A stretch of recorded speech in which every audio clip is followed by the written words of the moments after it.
O'zbekistonda 23-iyundan boshlanadi. Assalomu alaykum. Tezkor hamda muhim yangiliklarni o'tkazib yubormaslik uchun like hamda podpisatsiya tugmachasini bosib qo'yishni unutmang. O'zbekistonda ertaga 23-iyun kuni havo o'zgaruvchan bo'ladi. Ayrim joylarda qisqa muddatli yomg'ir yog'ishi, chang to'zonlar ko'tarilishi mumkin. Bu haqida O'zgidromet e'lon qilgan ob-havo prognozida keltirilgan.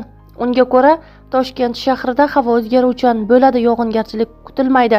Harorat kechasi 23-25 daraja, kunduzi 36-38 daraja bo'ladi. Qoraqalpog'iston Respublikasi Xorazm viloyatida havo o'zgaruvchan bo'ladi. Ayrim joylarda qisqa muddatli yomg'ir yog'ishi, momaqaldiroq bo'lishi mumkin. Harorat kechasi 22-27 daraja, kunduzi 32-37 daraja bo'ladi. Buxoro viloyatida havo o'zgaruvchan bo'ladi. Yog'ingarchilik kutilmaydi. Harorat kechasi 22-27 daraja, kunduzi 39-44 daraja bo'ladi. Navoiy viloyatida havo o'zgaruvchan bo'ladi. Ayrim joylarda qisqa muddatli yomg'ir yog'ishi, momaqaldiroq bo'lishi mumkin.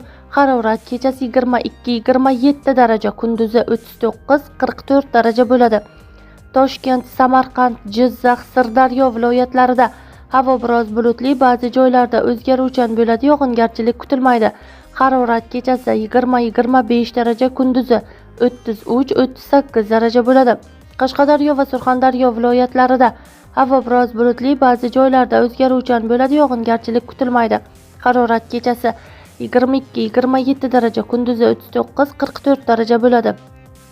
Andijon, Namangan, Farg'ona viloyatlarida havo o'zgaruvchan bo'ladi. Kechasi ayrim joylarda qisqa muddatli yomg'ir yog'ishi, momaqaldiroq bo'lishi mumkin. Kunduz yog'ingarchilik kutilmaydi. Harorat kechasi 20-25 daraja, kunduzi 31-36 daraja bo'ladi.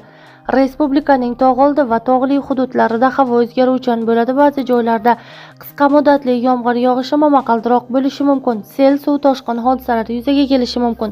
Harorat kechasi 13-18 daraja, kunduzi 22-27 daraja bo'ladi deyiladi xabarda.